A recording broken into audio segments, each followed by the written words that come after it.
आर्थिक समीक्षा 2020-21 के पहले खंड में कोविड-19 के प्रभावों और उससे निपटने की दिशा में भारत की रणनीति, कृषि सुधार की दिशा में सरकार द्वारा किए गए प्रयास, भारत की संप्रभु क्रेडिट रेटिंग, गरीबी की चर्चा की गई है। इसके अलावा उस खंड में असमानता और विकास, हेल्थ केयर क्षेत्र का महत्व, नवाचार की दिशा में भारत के बढ़ते कदमों, आयुष्मान भारत योजना की सफलता, जरूरी आवश्यकताओं और बेयर नेसेसिटी इंडेक्स इत्यादि का भी जिक्र है। वहीं दूसरे भाग में कोविड-19 महामारी का भारत के साथ साथ वैश्विक प्रभाव, भारत की राजकोषीय स्थिति, अर्थव्यवस्था में सेक्टर वाइज योगदान इत्यादि का जिक्र मिलता है। इस भाग से कोरोना दौर में न केवल अर्थव्यवस्था की हालिया स्थिति का पता लग सकेगा, बल्कि अर्थव्यवस्था की स्थिति को सुधारने की दिशा में सरकार क्या कुछ कदम उठा रही है, इसकी जानकारी भी मिल सकेगी। इस आर्टिकल में हम आर्थिक समीक्षा 2020-21 के खंड 2 के शुरुआती 5 अध्यायों को देखेंगे। इसमें हमने अर्थव्यवस्था की स्थिति, राजकोषीय घटनाक्रम, वैदेशिक क्षेत्र, मौद्रिक प्रबंधन और वित्तीय मध्यस्थता तथा कीमतें और मुद्रास्फीति अध्याय को शामिल किया है। तो आइए सबसे पहले बात करते हैं पहले अध्याय यानी अर्थव्यवस्था की स्थिति की। सही समय पर सही काम करना ऐसी आदत है जिससे व्यक्ति जीवन में असीमित सफलता प्राप्त कर सकता है। तिरुकुरल के अध्याय 49 से ली गई इस पंक्ति से आर्थिक समीक्षा 2020-21 के दूसरे खंड के पहले अध्याय की शुरुआत होती है। इस अध्याय में कोरोना काल में भारतीय अर्थव्यवस्था की क्या स्थिति रही, इसका जिक्र किया गया है। साथ ही इसमें कोविड-19 महामारी के वैश्विक रुझानों की व्याख्या की गई है। गौरतलब है कि चीन के वुहान से कोविड-19 का प्रकोप फैलना शुरू हुआ। दिसंबर 2020 तक इस महामारी ने अंटार्कटिका सहित 220 से अधिक देशों और सभी महाद्वीपों को प्रभावित किया। महामारी के शुरुआती चरणों में उत्तरी अमेरिका और पश्चिम यूरोपीय क्षेत्र की उन्नत अर्थव्यवस्थाएं कुल मामलों और कुल मौतों के मामले में 70% से अधिक के साथ सबसे अधिक प्रभावित क्षेत्र थे। ब्राजील, भारत, मैक्सिको, रूस और तुर्की जैसे उभरते बाजार और विकासशील अर्थव्यवस्थाओं में भी महामारी तेजी से बढ़ी। इन क्षेत्रों में अब कुल मामलों और कुल मौतों का आंकड़ा लगभग 50% था। इस महामारी का प्रसार वेव के रूप में हुआ है। उन्नत अर्थव्यवस्थाएं तीसरी लहर का सामना कर चुकी थी। 2020 के अंत तक भारत और चीन को छोड़कर बाकी उभरते बाजार और विकासशील अर्थव्यवस्थाओं ने दूसरी लहर का सामना किया। चीन ने फरवरी 2020 में पहली लहर का सामना किया था। इसके बाद यह कोविड के प्रसार को नियंत्रित करने में सक्षम हो गया था। भारत की बात करें तो सितंबर 2020 तक पहली लहर का अनुभव किया गया था। 17 दिसंबर 2020 को कुल 11.12 लाख एक्टिव केसेस के साथ कोविड-19 के मामले पीक पर थे। इसके बाद कुल दैनिक मामलों में गिरावट आने लगी और जनवरी 2021 में ये मामले घटकर 16,000 से भी कम हो गए। वैश्विक स्तर पर नए मामलों में भारत का हिस्सा सितंबर 2020 के 31% से घटकर दिसंबर 2020 में 4% पर आ गया। इसके बाद कोविड के प्रसार को रोकने की दिशा में किए गए प्रभावी प्रबंधन के जरिए भारत कोविड की दूसरी लहर का सामना करने से बच सका। भारत ने महामारी के प्रारंभिक चरण के दौरान मार्च-अप्रैल 2020 में कड़ा लॉकडाउन लगाया था। इसके बाद चरणबद्ध तरीके से अनलॉक की प्रक्रिया शुरू की गई और रोकथाम के उपाय अपनाए गए थे। टेस्टिंग की प्रक्रियाओं में तेजी लाई गई। इस दिशा में समय पर मामलों की पहचान, प्रॉम्प्ट आइसोलेशन, ट्रीटमेंट और टेस्टिंग की प्रभावी रणनीति के रूप में पहचान की गई। जनवरी 2020 में भारत में पुणे के नेशनल इंस्टीट्यूट ऑफ वायरोलॉजी में कोविड-19 के लिए केवल एक प्रयोगशाला में परीक्षण किया गया था। आज देश में लगभग 2300 से अधिक प्रयोगशालाएं इस दिशा में काम कर रही हैं। टेस्ट, ट्रैक और ट्रीट रणनीति पर ध्यान देते हुए भारत में 31 दिसंबर 2020 तक लगभग 18.5 करोड़ क्यूमुलेटिव कोविड-19 नमूनों का परीक्षण किया गया। बता दें कि कोविड-19 महामारी के कारण पूरी दुनिया को आर्थिक मंदी का सामना करना पड़ा है, जिसने वैश्विक वित्तीय संकट से भी अधिक गंभीर हालात पैदा कर दिए हैं। लॉकडाउन और सोशल डिस्टेंसिंग जैसे नियमों के कारण अर्थव्यवस्था को गंभीर मंदी का सामना करना पड़ा है। विश्व बैंक और IMF के अनुमानों के मुताबिक ग्लोबल आउटपुट में 2020 में 3.5 से 4.3% तक की गिरावट आने के अनुमान है। 2020 और 2021 में ग्लोबल GDP में $9 ट्रिलियन की गिरावट देखी गई। भारत में भी इसका असर देखने को मिला। वित्तीय वर्ष 2020-21 की पहली तिमाही में भारतीय अर्थव्यवस्था में 23.9% की तीव्र गिरावट देखने को मिली। इसके बाद दूसरी तिमाही में यह कम होकर 7.5% पर आ गई। भारतीय अर्थव्यवस्था में इस प्रकार की रिकवरी को वी शेप्ड रिकवरी नाम दिया गया। दुनिया भर के देशों ने भी इस महामारी से निपटने और अपनी अर्थव्यवस्था को पटरी पर लाने की दिशा में भरपूर प्रयास किया है। कोविड-19 महामारी की शुरुआत के बाद भारत ने इस दिशा में जीवन और आजीविका की सुरक्षा पर ध्यान केंद्रित किया। यह रणनीति हैंसेन एंड सार्जेंट 2001 की नोबेल पुरस्कार से सम्मानित शोध से प्रेरित है। यह रणनीति सबसे खराब स्थिति में नुकसान को कम करने की नीति की सिफारिश करती है। इसके अतिरिक्त भारत ने 4 आयामों वाली रणनीति को तरजीह दी। इन आयामों में कंटेनमेंट, फिस्कल, फाइनेंशियल और लॉन्ग टर्म स्ट्रक्चर रिफॉर्म्स शामिल हैं। इस दौरान वित्तीय और मौद्रिक समर्थन दिया गया। साथ ही लॉकडाउन के दौरान कमजोर वर्ग को राहत और अनलॉक के दौरान खपत और निवेश को प्रोत्साहन दिया गया। मौद्रिक नीति से नकदी की उपलब्धता सुनिश्चित हुई और कर्ज लेने वालों को राहत दी गई। आइए अब बढ़ते हैं दूसरे अध्याय की तरफ, जिसका नाम है फिस्कल डेवलपमेंट्स यानी राजकोषीय विकास। Precision beats power and timing beats speed, यानी सटीकता ऊर्जा को और समय गति को नियंत्रित करती है। इस अध्याय की शुरुआत कोनर मैकग्रेगर के इस कथन से होती है। अध्याय की शुरुआत में यह बात निहित है कि साल 2020-21 में भारत की राजकोषीय स्थिति चुनौतियों भरी रही। कोविड-19 महामारी ने देशों को लॉकडाउन का सहारा लेने को मजबूर कर दिया, जिसकी वजह से आर्थिक गतिविधियां रुक सी गई थी। इसकी वजह से राजस्व संग्रहण में कमी आई। कमजोर तबकों की स्थिति, छोटे व्यवसायों और अतिरिक्त व्यय जरूरतों ने राजकोषीय संसाधनों पर अधिक दबाव बनाया। इसका आर्थिक गतिविधि, वित्तीय बाजारों और समाज के कमजोर वर्गों के अस्तित्व पर अचानक और गहरा असर देखने को मिला। ऐसे में कई देशों ने बड़े प्रोत्साहन पैकेज अपनाए। भारत ने इसके विपरीत अर्थव्यवस्था की उभरती स्थिति के लिए सबसे उपयुक्त रहने वाली कैलिब्रेटेड अप्रोच को अपनाया। इसलिए भारत ने महामारी के शुरुआती महीनों में आर्थिक प्रतिबंध लगा दिए थे। खपत और उपभोग को बढ़ाने की कोशिश में वित्तीय संसाधनों को बर्बाद नहीं होने दिया गया। इसके बदले भारत ने इस बात पर फोकस किया कि सभी की जरूरतों का ध्यान दिया जाए। इसमें कमजोर तबके के लिए प्रत्यक्ष लाभ हस्तांतरण, छोटे व्यवसायियों के लिए आपातकालीन ऋण और 80.96 करोड़ लाभार्थियों को लक्षित करने वाला दुनिया का सबसे बड़ा खाद्य सब्सिडी कार्यक्रम शामिल था।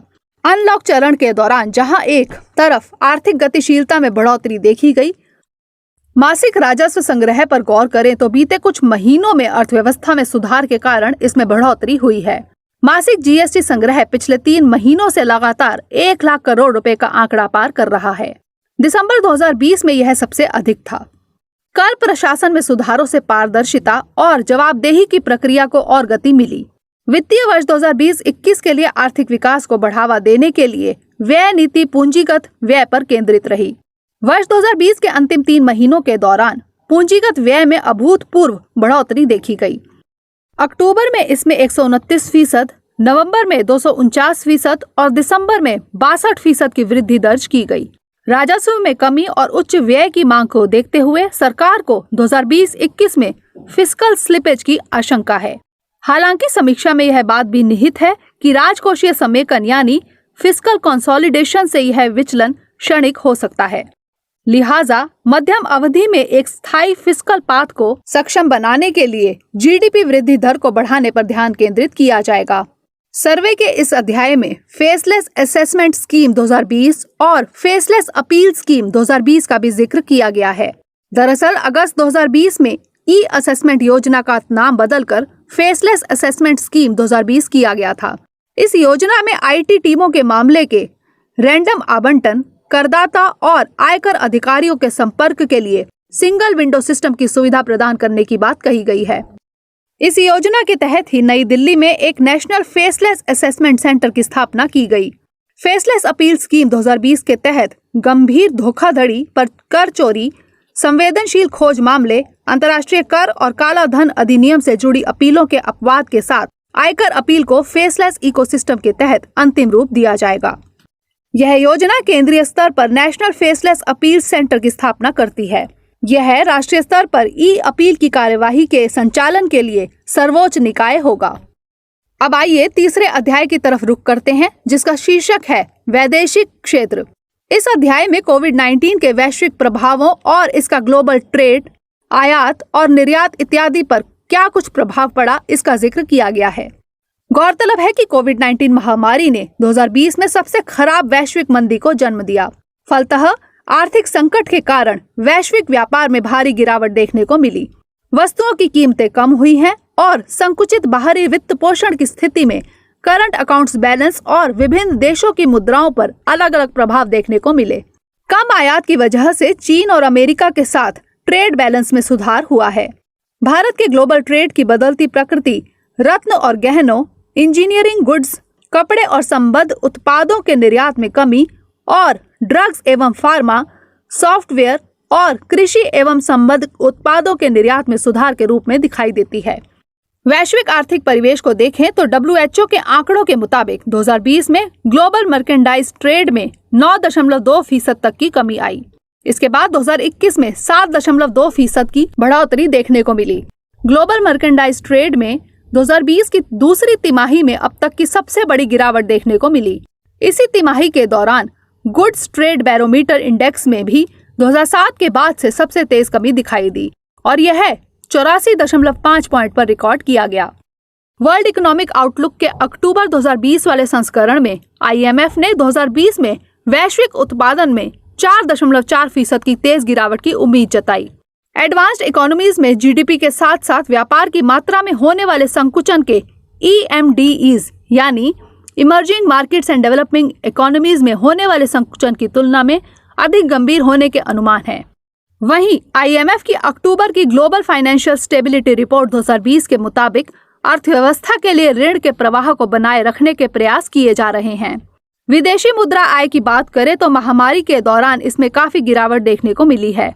हालांकि EMDEs पर इसका प्रभाव 6 देशों अर्जेंटीना, इक्वाडोर, बेलीज, लेबनान, सूरीनाम और जाम्बिया की अपेक्षा कम रहा। गौरतलब है कि विदेशी मुद्रा आय उत्पाद निर्यात, रेमिटेंस और पर्यटन पर निर्भर करती है। भारत के भुगतान संतुलन में विकास की संभावनाओं पर गौर करें तो 2020-21 की पहली तिमाही के दौरान भारत के निर्यात और आयात में संकुचन देखने को मिला। ऐसा वैश्विक व्यापार में आई कमी के कारण देखने को मिला। आयात में गिरावट की वजह से निर्यात में कमी आई। इसकी वजह से ट्रेड डेफिसिट बीते साल की पहली तिमाही के 49.2 बिलियन डॉलर की तुलना में जून 2020 में 9.8 बिलियन डॉलर रहा। ड्रग फॉर्मुलेशन एवं बायोलॉजिकल, मरीन प्रोडक्ट्स, गोल्ड एवं अन्य कीमती धातुओं से बने आभूषण, RMG कॉटन एवं एसेसरी, कॉटन फैब्रिक्स एवं परिधान, लौह इस्पात, लौह अयस्क, बासमती चावल और पेट्रोलियम उत्पाद ऐसी 10 वस्तुएं हैं जिनमें भारत का मर्चेंडाइज व्यापार संतुलन अनुकूल रहा, जबकि कच्चा तेल, सोना, कोयला, कोक एवं ब्रिकेट्स, टेलीकॉम उपकरण, इलेक्ट्रॉनिक पुर्जे, वनस्पति तेल, कंप्यूटर हार्डवेयर एवं सहायक उपकरण, निर्मित उपकरण, कच्चा प्लास्टिक पदार्थ और एयरक्राफ्ट, स्पेस क्राफ्ट एवं पुर्जे ऐसे 10 उत्पाद हैं जिनमें भारत का मर्चेंडाइज्ड व्यापार संतुलन प्रतिकूल रहा। USA, Bangladesh, Nepal, UK, Netherland, Sri Lanka, तुर्की, कतर, दक्षिण कोरिया और इंडोनेशिया ऐसे टॉप 10 देश हैं जिनके साथ भारत का मर्चेंडाइज्ड व्यापार संतुलन अनुकूल रहता है। वहीं अमेरिका, चीन, संयुक्त अरब अमीरात, Hong Kong, Singapore, Bangladesh, Germany, UK, Malaysia, Netherlands और नेपाल टॉप 10 एक्सपोर्ट डेस्टिनेशंस हैं, जबकि चीन, अमेरिका, संयुक्त अरब अमीरात, हांगकांग, सऊदी अरब, Germany, Iraq, Indonesia, Korea republic, Singapore और स्विट्जरलैंड टॉप 10 इंपोर्ट डेस्टिनेशंस हैं। समीक्षा के इस अध्याय में भारत के वैश्विक फार्मेसी बनने की संभावनाओं पर भी बात की गई है। गौरतलब है इंडियन फार्मास्यूटिकल इंडस्ट्री दुनिया में तीसरे पायदान पर है, जबकि चीन और इटली इस मामले में क्रमशः पहले और दूसरे पायदान पर काबिज हैं। भारत ने वैश्विक फार्मा निर्यात में अपनी हिस्सेदारी को 2010 में 1.4% से बढ़ाकर 2019 में 2.6% तक कर लिया है। 2019 में वैश्विक फार्मा निर्यात में हिस्सेदारी के मामले में भारत 11वें स्थान पर रहा, जबकि जर्मनी, स्विट्जरलैंड और संयुक्त राज्य अमेरिका शीर्ष 3 स्थानों पर रहे। आर्थिक समीक्षा के मुताबिक वैश्विक फार्मास्यूटिकल बाजार के 2030 तक $1.5 ट्रिलियन से आगे निकल जाने की आशंका है।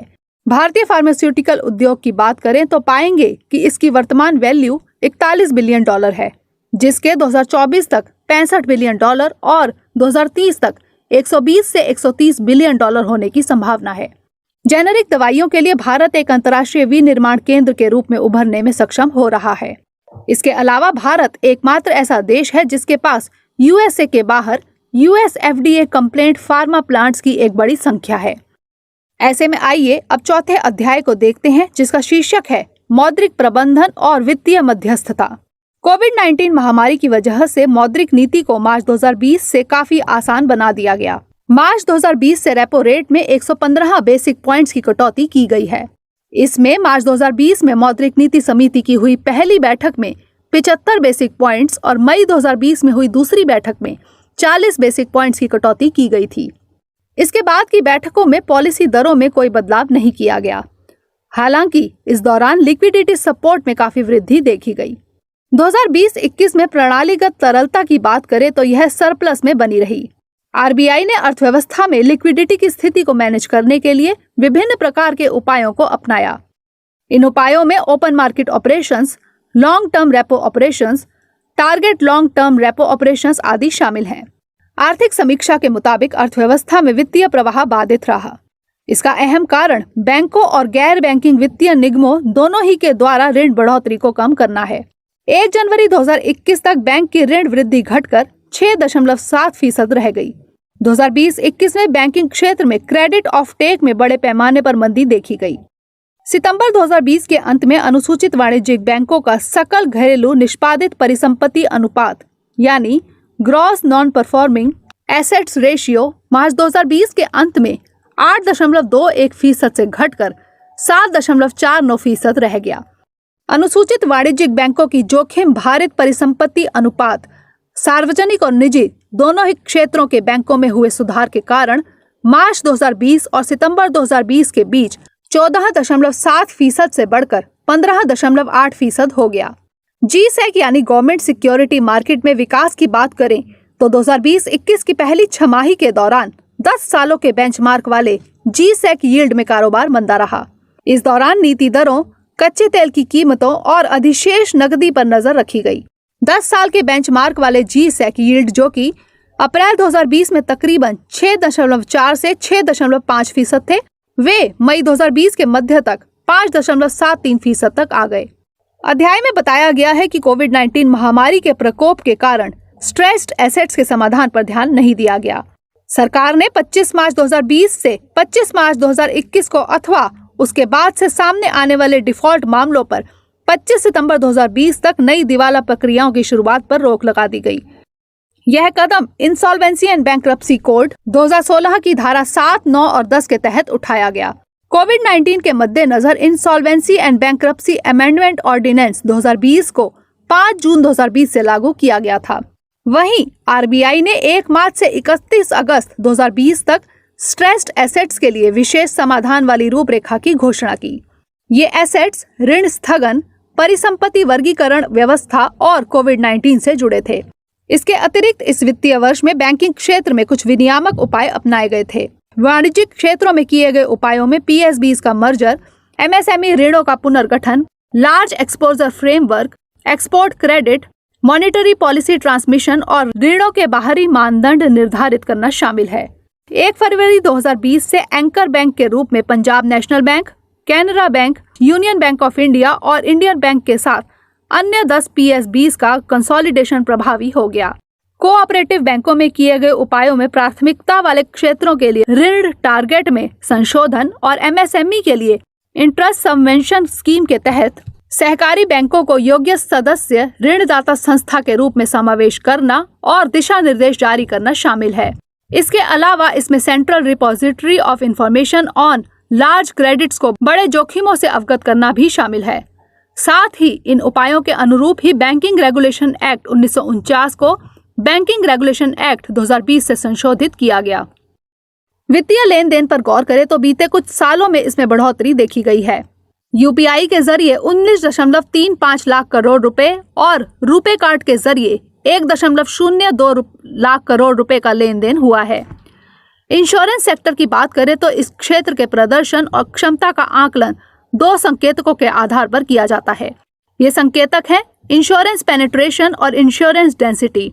इंश्योरेंस पेनिट्रेशन की गणना जीडीपी के बीमा प्रीमियम प्रतिशत के रूप में और इंश्योरेंस डेंसिटी की गणना जनसंख्या के इंश्योरेंस प्रीमियम अनुपात के रूप में की जाती है। भारत में 2001 के दौरान इंश्योरेंस पेनिट्रेशन जहां 2.71% था, वह 2019 तक बढ़कर 3.76% हो गया। वहीं इंश्योरेंस डेंसिटी जो 2001 में $11.5 थी, वह 2019 में बढ़कर $78 तक पहुंच गई। पेंशन सेक्टर को देखें तो नेशनल पेंशन स्कीम के तहत कुल योगदान में 30% से अधिक की बढ़ोतरी हुई है।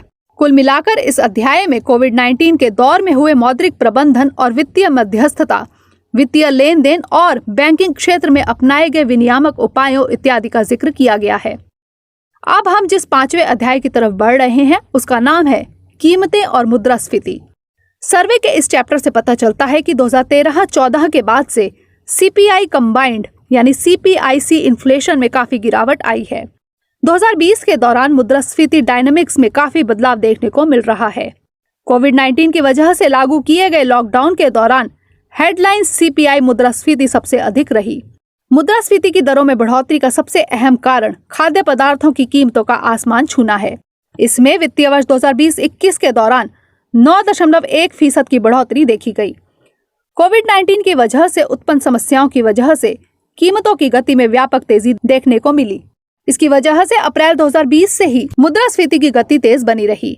ग्रामीण शहरी सीपीआई मुद्रास्फीति जो कि साल 2019 के दौरान अधिक थी, उसमें नवंबर 2019 के बाद से गिरावट देखी गई और यही गिरावट 2020 में भी जारी रही। थाली प्राइस की बात करें तो जून 2020 से लेकर नवंबर 2020 में इसमें बढ़ोतरी देखी गई। वहीं दिसंबर 2020 में इसके मूल्य में गिरावट देखी गई। इससे यह पता चलता है कि बहुत सी जरूरी वस्तुओं की कीमतों में गिरावट आई है। राज्यवार रुझानों को देखने से पता चलता है कि चालू वर्ष के दौरान अधिकांश राज्यों में सीपीआईसी मुद्रास्फीति में बढ़ोतरी हुई है। हालांकि क्षेत्रीय स्तर पर इसमें भिन्नता देखने को जरूर मिली है। वित्तीय वर्ष 2020-21 में जून से दिसंबर के दौरान सभी राज्यों में मुद्रास्फीति 3.2 से लेकर 11% के बीच रही।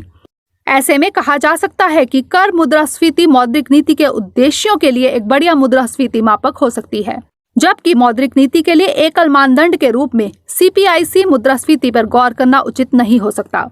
ऐसा इसलिए कहा जाता है क्योंकि खाद्य और ईंधन की कीमतों में वृद्धि अल्पकालिक होती है और सामान्यतः आपूर्ति द्वारा प्रभावित होती है, लिहाजा यह मौद्रिक घटना नहीं है। खाद्य पदार्थों की कीमतों में स्थिरता लाने की दिशा में भी कई प्रयास किए गए हैं। इन प्रयासों में प्याज के निर्यात पर रोक, प्याज की जमाखोरी पर रोक और दालों के आयात पर लगे प्रतिबंधों पर ढील देना इत्यादि शामिल है। इन उपायों के लिए भी हमें ऐसे उपाय करने की जरूरत है जो लंबे समय तक कारगर रहे। मसलन विकेंद्रीकृत कोल्ड स्टोरेज की सुविधा प्रदान करना, उर्वरकों का उचित इस्तेमाल करना, समय पर सिंचाई और पोस्ट हार्वेस्ट तकनीक का इस्तेमाल आदि। इन सब उपायों से ऑपरेशन ग्रीन्स पोर्टल के तहत स्टोर किए गए प्याजों की बर्बादी को रोका जा सकेगा।